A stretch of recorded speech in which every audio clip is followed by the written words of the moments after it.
Assalamualaikum warahmatullahi taala wabarakatuh. Saya ucapkan kepada pensyarah kami Dr. Binti Salwana binti Alias dan juga rakan-rakan. Kami dari kumpulan 6 akan membentangkan tugasan kami bagi subjek GGGB 5023 Kajian Tindakan dalam Pendidikan. Bagi menyempurnakan tugasan proposal kajian tindakan PDPC ini, kami telah bersepakat memilih Roda meningkatkan kemahiran menulis Jawi 5 orang murid tahun 3 Putra Sekolah Kebangsaan Kampung Delima sebagai tajuk kajian kami. Tanpa membuang masa, izinkan saya untuk memperkenalkan diri. Saya Nurul Atira binti Mustafa, pemegang kad matrik bernombor P124649 bersama 4 lagi ahli kumpulan yang lain akan meneruskan pembentangan ini. Dipersilakan ahli kumpulan yang lain untuk memperkenalkan diri masing-masing. Assalamualaikum warahmatullahi wabarakatuh. Saya Amin Syahira binti Muhammad Saleh yang bernombor matrik P124346. Assalamualaikum warahmatullahi wabarakatuh. Saya Aini Sofia binti Iskandar. Saya memegang nombor matrik P123878. Assalamualaikum. Nama saya Sofia Amira binti Zulkifli dan nombor matrik saya ialah P123698. Assalamualaikum warahmatullahi wabarakatuh. Nama saya Farah Nadira binti Azhar, memegang nombor kad matrik P123969.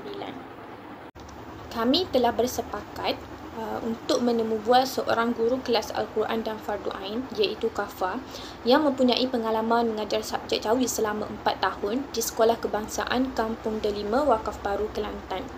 Baiklah, melalui pemerhatian beliau telah berkongsi bahawasanya dalam kelas 3 Putra ini terdapat 5 orang murid yang memang lemah dalam kemahiran menulis Jawi, iaitu menulis huruf Jawi bersambung dan tidak boleh bersambung dalam subjek Jawi tahun 3, iaitu topik pelajaran 2 perkataan berimbuhan awalan. Dan lebih membimbangkan lagi, 5 orang murid ini gagal dalam ujian akhir tahun kelas Al-Quran dan Fardu Ain. Apabila murid ini gagal dalam ujian kelas Al-Quran dan Fardu Ain, iaitu ujian akhir tahun kelas Al-Quran dan Fardu Ain, menjadi satu tanggungjawab yang sangat besar kepada guru ini diselesaikan. Yang mana perkara pertama, dia perlu membantu murid mahir dalam kemahiran penulisan Jawi, supaya murid ini dapat membezakan yang mana satu huruf yang boleh bersambung dan mana satu huruf-huruf tunggal Jawi yang tidak boleh bersambung. Kemudian, apabila mereka sudah kuasai perkara asas ini, barulah mereka boleh membaca Jawi dengan baik, iaitu mengenali huruf suku kata terbuka, suku kata tertutup dan boleh membaca Jawi dengan lancar dan baik. Sekiranya perkara asas ini sudah diselesaikan, barulah mereka boleh naik ke tahun 4, tahun 5 dengan baiklah, yang mana mereka tidak ketinggalan dalam pelajaran. Kerana tahun 4 dan tahun 5 ini lebih sukar sukatan pelajarannya, yang mana mereka perlu menjawab soalan yang berkenaan dengan kemahiran berfikir aras tinggi. Bagi membantu guru menguasai masalah ini yang berlaku, kita perlu lihat dulu apakah sebenarnya faktor penyebab kepada murid ini tidak dapat menguasai kemahiran Jawi. Yang pertama, faktor daripada murid itu sendiri, dan yang kedua, faktor daripada guru itu sendiri. Baik, kita tengok dulu apakah sebenarnya isu murid yang tidak dapat menguasai Jawi ini.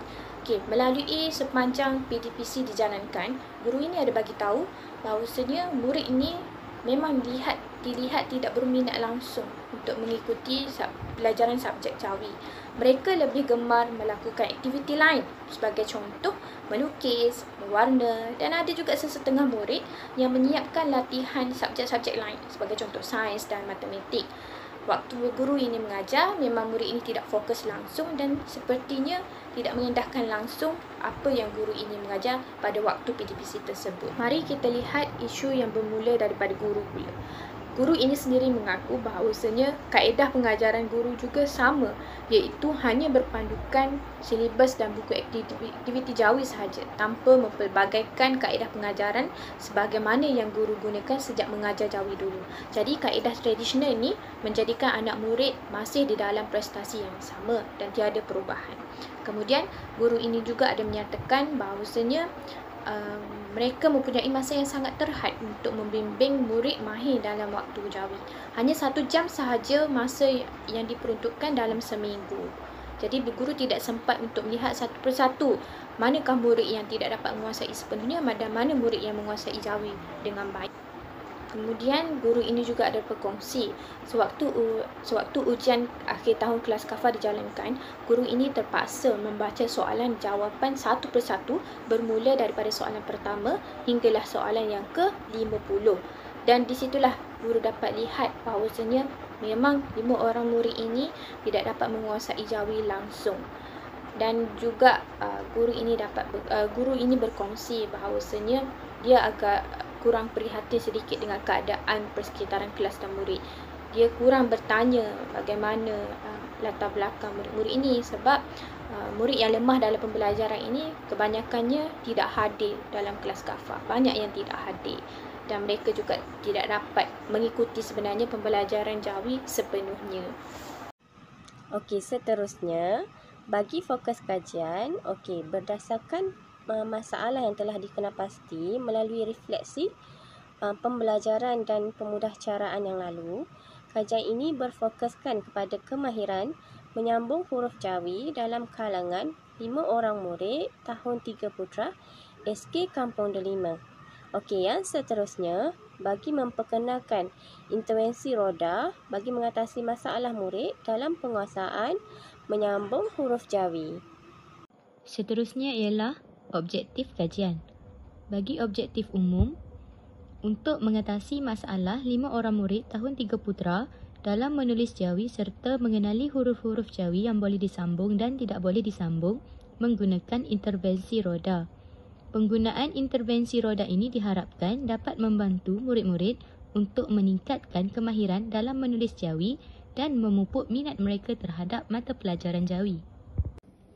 Objektif khusus pula ialah yang pertama untuk mengenal pasti perbezaan tahap pencapaian 5 orang murid tahun 3 Putra dalam mengenali huruf Jawi yang boleh disambung dan tidak boleh disambung sebelum dan selepas program intervensi roda digunakan. Objektif kedua ialah untuk memastikan 5 orang murid tahun 3 Putra dapat menulis huruf-huruf Jawi yang boleh disambung dan tidak boleh disambung dengan tepat. Untuk kumpulan sasaran, kami terdiri daripada 5 orang murid tahun 3 Putra di Sekolah Kebangsaan Kampung Delima, Wakaf Baru, Kelantan. Pemilihan murid tersebut yang telah dikenal pasti menghadapi masalah dalam mengenal huruf Jawi yang boleh disambung dan tidak boleh disambung berdasarkan pemerhatian oleh guru. Tinjauan awal dan cadangan pelaksanaan. Bagi instrumen kutipan data, terdapat 2 instrumen yang kami gunakan, iaitu yang pertama temu bual dan yang kedua ialah ujian pra. Bagi temu bual telah dilakukan bersama 5 orang murid yang telah dipilih oleh guru sebagai subjek kajian. Terdapat 6 soalan yang diajukan kepada murid-murid untuk mengetahui minat dan penguasaan mereka dalam mata pelajaran Jawi. Bagi ujian pra pula, satu set soalan terdiri daripada 5 soalan ujian pra, terdiri daripada suku kata terbuka huruf Jawi telah disediakan kepada 5 orang murid tahun 3 Putra SK Kampung Delima. Ujian pra ini adalah untuk membantu pengkaji untuk mengenal pasti sejauh mana kefahaman dan kemampuan subjek kajian dalam mengenal pasti huruf Jawi yang boleh disambung atau tidak serta kemahiran mereka menulis Jawi. Seperti yang anda dapat lihat, ini adalah soalan temu bual murid yang kami telah laksanakan dan juga soalan ujian pra. Seterusnya ialah kaedah analisis data. Kami menganalisis ujian pra yang dijalankan bagi mengenal pasti tahap penguasaan murid dalam kemahiran menulis Jawi. Kemudian analisis temu bual. Hasil temu bual bersama murid direkod dan dianalisis bagi mengenal pasti punca masalah murid dalam penguasaan kemahiran menulis Jawi. Seterusnya, daripada hasil analisis temu bual, secara kesimpulannya, terdapat 3 faktor utama yang menyebabkan murid lemah dalam menguasai kemahiran menulis Jawi. Pertama, disebabkan oleh kaedah pengajaran guru. Kedua, murid tidak dapat membezakan huruf Jawi. Seterusnya, murid tidak pandai menulis Jawi. Selain daripada itu, murid juga ada menyatakan yang terdapat faktor luaran yang mempengaruhi mereka seperti gangguan dari rakan sekelas yang bising dan mereka juga lebih cenderung untuk melakukan aktiviti lain semasa PDPC subjek Jawi. Dengan menggunakan cadangan intervensi roda, diharapkan ia dapat membantu guru mengatasi masalah ini. Berikut merupakan markah yang diperolehi daripada ujian pra yang telah dilaksanakan ke atas 5 orang murid. Adrian telah mendapat markah sebanyak 40%, di mana hanya 2/5 daripada soalan sahaja yang betul. Amar 20%, Syafiqah 40%, Kaisha 20%, manakala Izzati pula tidak mendapat sebarang markah. Secara kesimpulannya, 5 orang murid ini sememangnya mempunyai masalah dalam menguasai kemahiran menulis Jawi dan memerlukan cadangan intervensi roda. Dalam cadangan program intervensi kumpulan kami menggunakan kad akronim RODA yang diperkenalkan dalam bentuk flashcard atau kad imbasan bergambar. Kad akronim ini lebih mudah untuk membantu mengingati huruf Jawi ketika menulis Jawi. Dalam akronim RODA iaitu mengandungi huruf-huruf rumi yang mewakili huruf tunggal Jawi, antaranya ialah Ro, Waw, Dal dan Alif. Seterusnya, kad model roda. Kad model roda ini diperkenalkan dalam bentuk bulat yang boleh berpusing seperti roda. Kad ini mampu menarik minat murid untuk lebih fokus dan mengingat huruf yang tidak boleh disambung ketika menulis Jawi. Okey, untuk aktiviti 1 merupakan pengenalan kepada kad imbasan bergambar. Kad imbasan ini akan diperkenalkan kepada murid untuk murid mengetahui tentang huruf-huruf Jawi yang boleh disambung dan tidak boleh disambung ketika mereka menulis Jawi. Setelah guru memperkenalkan kad imbasan roda ini kepada murid, guru akan membuat sesi soal jawab bagi mengukuhkan lagi ingatan murid-murid. Seterusnya, aktiviti 2. Aktiviti 2 ialah permainan roda impian. Model roda akan diagihkan kepada murid ketika melakukan aktiviti menulis Jawi. Kemudian, penerangan oleh guru kepada murid untuk sentiasa menggunakan kad tersebut ketika penulisan Jawi. Guru akan meminta 5 orang murid untuk mencabut undi bagi menentukan giliran bermain roda impian. Guru akan memasang lagu dan murid yang bergiliran nombor 1 akan memutarkan dahulu roda itu. Kemudian, lagu akan diberhentikan. Mereka perlu menghentikan roda yang berpusing menggunakan jari. Murid hendaklah menulis perkataan Jawi yang mereka tahu, iaitu yang mengandungi huruf di roda impian yang dipilih oleh mereka di papan putih. Sebagai contoh, murid yang mendapat huruf Ra, murid tersebut perlu menjawab soalan yang telah disediakan oleh guru tanpa bantuan daripada guru dan rakan-rakan. Berdasarkan permainan roda impian ini, dapat membantu murid supaya lebih berhati-hati untuk menulis Jawi dan membina suku kata dengan lebih tepat. Seterusnya, aktiviti menulis Jawi. Sebagai contoh, perkataan basikal. Perkataan basikal yang berada di sebelah kanan merupakan perkataan atau huruf Jawi yang belum disambung sebelum menjadi perkataan yang bersambung seperti sebelah kiri. Di sebelah perkataan basikal mengandungi huruf alif. Huruf alif merupakan salah satu huruf roda. Seperti yang sedia maklum, huruf roda apabila bertemu dengan huruf selepasnya, ia tidak lagi boleh disambung. Merujuk perkataan yang di sebelah kiri, apabila huruf ba bertemu dengan huruf alif, dia boleh bersambung, dan selepas huruf alif, ia tidak lagi boleh disambung. Dalam konsep kajian iaitu penguasaan kemahiran menulis Jawi dengan mengenal dan menulis huruf Jawi. Dalam kajian kami telah mengenal pasti kajian yang mengaplikasikan teori pembelajaran. Dalam kajian kami ini, kami telah menemukan 2 teori pembelajaran yang utama, iaitu teori behaviorisme dan teori kognitif. Dalam kedua-dua teori ini yang mempunyai perubahan tindakan yang dapat mengenal pasti potensi penggunaan flashcard, iaitu yang telah kami sediakan dalam meningkatkan kemahiran menulis Jawi kepada murid-murid.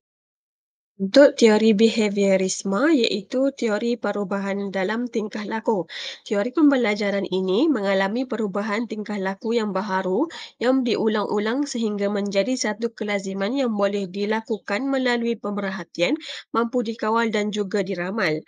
Menurut Ivan Pavlov, beliau telah melatih anjing peliharaannya untuk mengeluarkan air liur apabila mendengar bunyi yang dihasilkan oleh rangsangan yang telah diberi. Teori kognitif pula merupakan satu proses mental yang mengalami perubahan dalam pengetahuan yang disimpan dalam memori seseorang. Pengetahuan yang telah diterima akan diproses melalui pemilihan dan perbandingan daripada pengetahuan yang lain yang terdahulu. Untuk penggunaan ulangan kad imbasan roda oleh guru, perubahan tindak balas oleh pelajar dapat mengenal dan menulis huruf Jawi dengan betul. Selain itu, guru juga dapat mengenal pasti potensi untuk meningkatkan kemahiran menulis Jawi dalam kalangan pelajarnya. Bagi jadual pelaksanaan kajian pula, yang pertama, mengenal pasti refleksi awal amalan pengajaran guru. Yang kedua, mengenal pasti masalah atau fokus kajian. Yang ketiga ialah melakukan tinjauan awal. Yang keempat, merancang tindakan. Yang kelima, melaksanakan ujian pra. Yang keenam, memperkenalkan program intervensi kepada subjek kajian. Yang ketujuh ialah melakukan ujian pasca. Yang ke-8, menganalisis data yang telah diperolehi. Yang ke-9 ialah melakukan refleksi dan penilaian. Dan yang terakhir ialah menulis laporan kajian tindakan yang telah dilakukan. Dalam menjayakan pelaksanaan kajian ini, perbelanjaan untuk bahan-bahan dan kos yang terlibat telah dikenal pasti. Merujuk jadual di bawah, ini menerangkan perincian bagi bahan-bahan yang telah digunakan. Untuk bahan fotostat, ia merujuk kepada helaian yang digunakan dalam penyediaan ujian pra semasa kajian kami.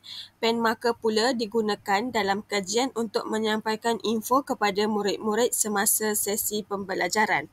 Untuk kad imbasan bergambar dan model roda adalah salah satu alat bantu mengajar yang digunakan dalam kajian ini.